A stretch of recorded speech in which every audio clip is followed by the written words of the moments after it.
오늘 말씀의 제목은 신앙의 리모델링입니다. 네, 저희가 이제 8월달 한 달간 이사야 말씀을 같이 나누는데 말씀을 전에 듣는 우리 성도님들은 어떠실지 모르겠어요. 근데 이렇게 말씀을 준비하고 전하는 이제 제 입장에서 예언서로 말씀을 준비하면 좀 이렇게 힘이 듭니다. 우리가 하루의 시작을 어떤 사랑과 그리고 축복의 말씀으로 시작하고 싶잖아요. 그래서 우리 아가서 말씀이나 지난번 요한일서 말씀처럼 사랑하고 화합하고 기쁨을 이렇게 기쁨에 대해서 기쁨이 넘쳐나는 그런 말씀으로 이렇게 하루를 시작하고 싶은데 예언서의 대부분은 좀 이스라엘 백성들의 죄악과 그로 인한 심판, 그런 하나님의 그런 심판에 대한 말씀이 대부분입니다. 그래서 회개하라 그런 내용이고 잘못을 지적하는 내용들이 많은데 준비하고 이렇게 전하는 입장에서 저만 그런지 모르겠어요. 이렇게 다른 말씀으로 설교할 때마다 좀 힘들고 그렇습니다. 그러면서 이렇게 좀 그런 힘겨움을 겪으면서 뭘 느끼냐면 이렇게 간접적으로 당시의 예언자들이 그 예언을 전했던 그 마음을 좀 느껴보게 됩니다. 예언자들이 하나님의 사자로서 예언을 전하게 되는 그 과정이 무언가 이들을 지금 저처럼 저희 이렇게 목회자들처럼 말씀을 공부하고 신학을 공부한다거나 아니면은 어떤 안수를 받는다거나 그런 과정이 있었던 것이 아니고요. 속에서 이렇게 말씀에서 그렇게 표현을 하거든요. 속에서 불 같은 게 끓어올라서 도저히 예언을 전하지 않고는 못 견디는, 그러니까 이들이 이게 좋아서 아니면 그렇게 하고 싶어서 예언을 하는 것이 아니라 도저히 그러지 않을 수가 없어서 가만히 있을 수가 없어서 어떻게 보면은 그렇게 예언을 쏟아내는 것이죠. 자신의 그 속에서 끓어오르는 뭔가 이 하나님의 사자가 하나님의 성령이 주는 그것을 쏟아내는 것입니다. 그래서 그들의 삶은 참 외롭고 쓸쓸하고 고독했습니다. 그도 그럴 것이 지금 저희로 친다면은 누가 있을까요? 갑자기 어떤 학생이 찾아와서 목사님을 찾아와서 회개하라고 하는 거랑 같은 거예요. 지금 예언자들이 예언하는 모습이 그들이 어떤 준비되고 어떤 과정이 있었던 게 아니라 그냥 갑자기 불쑥 찾아와서 학생이나 청년이나 누가 지금 저희 교회에 이렇게 목사님 찾아와서 회개하라고 하는 거랑 같은 건데, 하나님께서 이렇게 말씀하시는데 회개하라고 우리가 드리는 예배를 받지 않으신다고 다짜고짜 찾아와서 이렇게 말하는 겁니다. 참 황당하고 당황스럽겠죠. 주변에 사람들이 가족들이 말리고 그러지 말라고 혼내기도 하고 타이르기도 하고 그럴 텐데 그래도 멈추지 않고 계속 찾아와서 회개해라 하는 것입니다. 그 주변에 누가 남아 있겠습니까? 매일 회개해라, 너희들 다 죽었다, 하나님께서 심판하신다, 무너뜨리실 거다, 이런 얘기들을 하는데 누가 주변에 남아 있겠습니까? 이처럼 가족들에게도 외면받고 친구들에게도 외면받는 그런 삶이 바로 예언자들의 삶이었습니다. 그들은 이렇게 갑작스럽게 예언자로서의 사명에 몰아붙여지게 되었고 도저히 거부할 수 없는 그 속에서 끓어오르는 그 어떠함으로 예언을 전하면서 특히 궁중을 향해서 그리고 왕과 귀족들을 향해서 이렇게 하나님의 말씀을 쏟아냈습니다. 그들은 이걸 멈출 수가 없습니다. 그들이 처음에 이것을 선택하고 결정해서 한 것이 아닌 것처럼 그 속에서 끓어오르는 하나님의 그 말씀, 그것을 쏟아내는 것을 멈출 수가 없는 겁니다. 그렇게 그들은, 당시 예언자들은 그런 삶을 감당했는데요. 저 또한 이렇게 전하고 싶은 말씀만 전하면 참 좋겠죠. 하지만 전할 수밖에 없는 말씀이 있습니다. 하나님께서 전하게 하시는 말씀이 있고요. 마찬가지로 무엇을 말씀드리는 거냐면, 우리가 말씀을 들을 때에도 듣고 싶은 말씀만 들으면 얼마나 좋겠습니까? 하지만 들어야 하는 말씀이 있고 하나님께서 듣게 하시는 말씀이 있습니다. 이 말씀을 통해서 우리가 돌이켜야 할 부분들이 있고, 무너져야 하는 부분들, 무너져야 하고 세워져야 하는 부분들은 세워지는 그런 말씀이 있는데요. 우리가 이 이사야서 말씀을 나누는 동안 이 말씀을 통해서 그런 하나님의 계획들이 드러나길 바라고, 이사야 말씀뿐만 아니라 우리가 앞으로 계속 이 말씀들 보게 될 텐데, 함께 나눌 그 말씀들 통해서 그런 하나님의 뜻이 드러나길 바랍니다. 그럼에도 참 감사한 것은요, 무엇이냐면, 제가 예언서 말씀을 볼 때마다 감사한 것은, 이 말씀을 통해서 저희가 만나고 접하게 되는 이 하나님께서는 파괴하고 무너뜨리시는 분이 아니라는 겁니다. 하나님은 회복시키시고 새롭게 하시고 정화시키시는 분이십니다.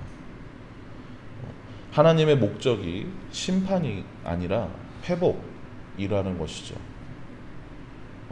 왜 예언서의 이 말씀에서의 회개해라, 돌이켜라, 심판하신다, 이러한 말씀들에서 끝에는 반드시 그들의 회복을 약속하시고 그들에게 새 소망을 약속하십니다. 하나님이 바라보시는 목적, 하나님이 이 심판을 통해서 이루고자 하시는 그 일이 바로 회복이기 때문입니다.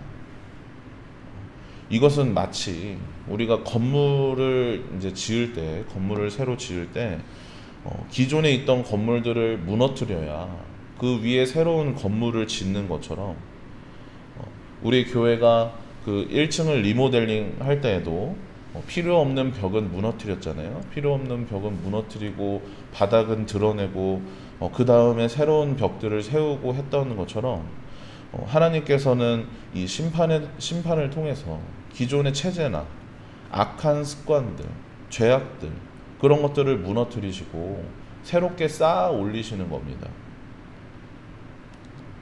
이스라엘에는 그것이 무엇이었냐면, 그들이 무너져야 하고 드러내야 하고 그렇게 깨지고 부셔져야 하는 것이 무엇이었냐면요, 그들이 형식적으로 예배하고 하나님이 아닌 우상을 숭배하고 그런 음란한 이방 문화를 쫓고 했던 것들, 그리고 그로 인해서 나타났던 삶의 모습을 하나님은 심판하시고 깨트리시려고 했습니다. 하나님이 약속하신 이 가나안 땅에서 점점 풍족한 삶을 살아가던, 그렇게 누려가던 그들은, 안정된 삶을 누려가던 그들은 점점 하나님을 멀리 했습니다. 그리고 그렇게 하나님과 멀어지는 것이 그들의 형식적인 예배가 무엇에서 드러났냐면 그들의 삶에서 드러난 것이에요. 우상을 숭배하고 형식적으로 예배하던 그들의 그 신앙, 그 문제가 삶에서, 그들의 생활에서 드러났습니다. 어떻게 드러났냐면 23절 말씀, 우리 23절 말씀 같이 읽어보겠습니다. 시작. 내 고관들은 패역하여 도둑과 짝하며 다 뇌물을 사랑하며 예물을 구하며 고아를 위하여 신원하지 아니하며 과부의 송사를 수리하지 아니하는도다. 네. 관리들이 타락하고 사람들의 주머니를 도둑질하는 이들과 손잡고 고아나 과부를 보살피지 아니하므로 그들의 죄악이, 그들의 그 형식적인 예배가 삶에서 나타났습니다.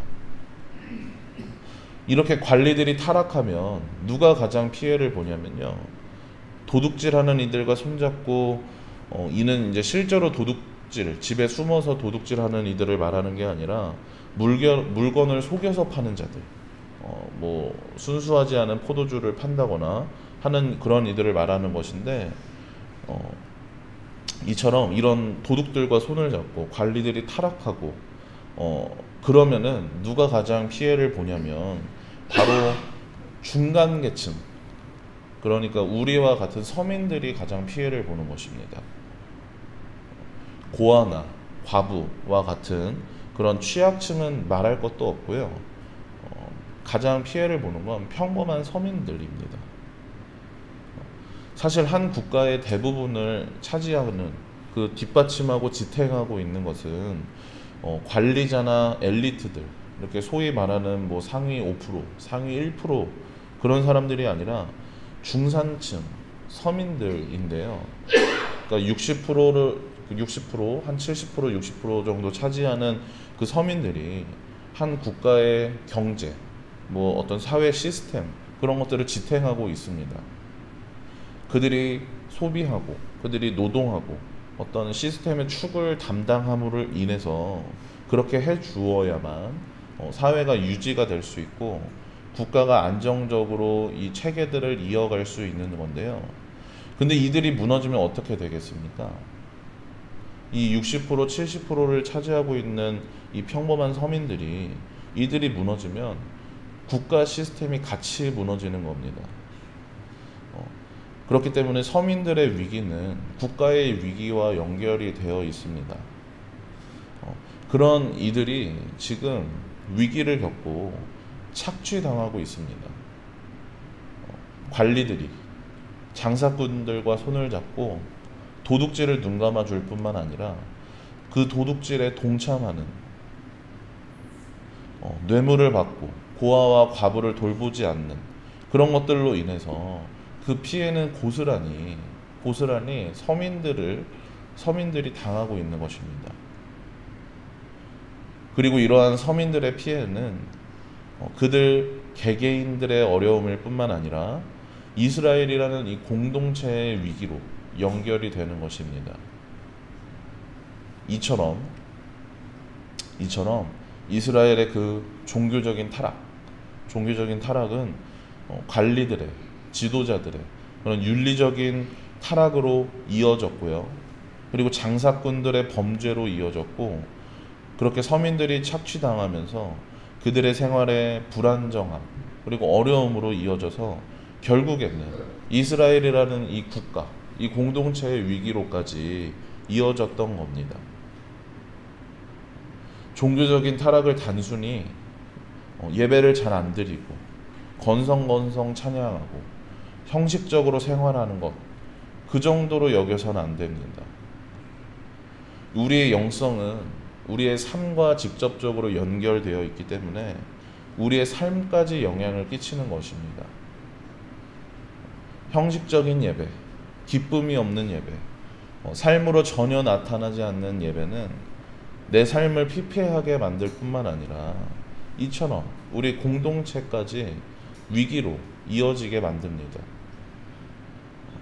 우리는 유기적인 존재들이기 때문에 건물이나 그런 것들처럼 이런 것들처럼 생명이 없는 존재가 아니라 예수 그리스도의 몸된 교회이고 생명을 가진 존재들이기 때문에 하나된 그 연합된 공동체이기 때문에 개개인의 그런 타락, 개개인의 이런 타락은 그들의 신앙이 무너지는 것은 공동체의 위기로까지 이어지는 것입니다. 그래서 하나님께서는 이 이사야의 예언을 통해서 어떻게 하시겠다고 하시나요? 이스라엘의 지도자들과 그 관리들, 저들에게 어떻게 하겠다고 하시나요? 우리 26절 말씀 한번 26절 말씀 같이 읽어보겠습니다. 시작. 내가 재판관들을 처음과 같이 내 모사들을 본래와 같이 회복할 것이라. 그리한 후에야 내가 의의 성읍이라 신실한 고읍이라 불리리라 하셨나니. 네, 아멘.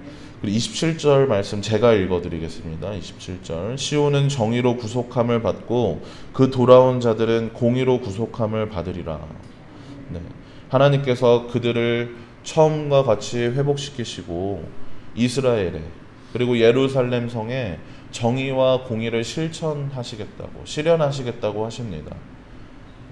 관리들은 올바로 성실하게 그 행정적인 일들을 처리하고 장사꾼들은 정직하게 그 물건을 판매하면서 정당한 방법으로 공정한 과정을 거쳐서 재판하고 그러한 모든 일들이 처리가 잘 되어지도록, 그리고 고아와 과부에게 혜택이 돌아가도록 그렇게 다시 고치시고 회복시키시겠다는 겁니다. 이스라엘이 그리고 예루살렘이 하나님의 나라가 되도록, 하나님이 다스리고 통치하시도록 그 정의와 공의를 드러내시는, 그렇기 때문에 그래서 다시 무너뜨리고 다시 세워서 리모델링 하시겠다고 그렇게 말씀하고 계시는 겁니다. 그리고 이 심판의 말씀에는, 이 이사야의 예언을 통해서 전하고 계시는 이 심판의 말씀에는 하나님이 이스라엘을 버리지 않으시겠다는 그 결단도 담겨 있습니다. 무너진 그들을 깨끗하게 하시고 다시 새롭게 세워가겠다는 이 말씀에는 교만한 이 백성들을 다른 백성들로 대체하겠다는 게 아니고 그들을 다시 새롭게 변화시켜서 고쳐 쓰겠다는 그런 결심이 담겨 있는 것입니다. 하나님의 인내가 바닥이 나서 그들을 기다려주지 못해서 그렇기 때문에 심판하는 것이 아니라 그들을 새롭게 하기 위해서, 그들을 회복시키기 위해서 그 위에 다시 정의와 공의를 세우시며 리모델링 하시기 위해 그들의 죄를 드러내고 심판하는 것입니다. 사랑하는 여러분, 하나님은, 우리가 믿는 하나님은 회복시키시는 하나님이십니다. 심판하고 벌 주심으로 무너뜨리시는 그 모든 것은 다시 세우고자 함이고 다시 회복시키기 위함입니다. 건물을 새로 지을 때 기존의 건물을 무너뜨림과 같이 낡은 것들은 무너뜨리고 리모델링하는 것과 같이 하나님은 이렇게 새롭게 세워가시는 분이십니다. 우리 교회 안에도 우리의 그 연약함들, 우리의 죄악들로 인하여서 무너져야 할 것들이 있을 겁니다. 우리의 어떤 악한 습관들, 우리가 알게 모르게 반복해서 짓는 죄들, 그리고 형식적인 예배, 말뿐인 고백, 그것들로 인해서 타락해버린 우리의 삶, 우리의 모습들, 이 모든 것들, 기존에 악하고 연약했던 이 모든 것들은 무너지길 바랍니다. 이 무너짐을 통해서 하나님께서는 다시 그 정의를 바로잡으실 겁니다. 그 공의를 다시 세우실 것입니다. 무너져 내린 그 위에 하나님이 다시금 주의 뜻과 그 소망을 세우실 것입니다. 그런 주님을 바라보며 우리에게 또한, 우리 각자에게 돌이키도록 하시는 것들, 돌이켜 나아가시는, 이를 통해서 하나님께서 회복시키시는 그 은혜를, 그 역사를 경험해 나아가는, 그렇게 하나님의 뜻을 삶으로 살아가시는 여러분들 되시길, 우리 주문진 성결교회가 되길 주님의 이름으로 축복합니다.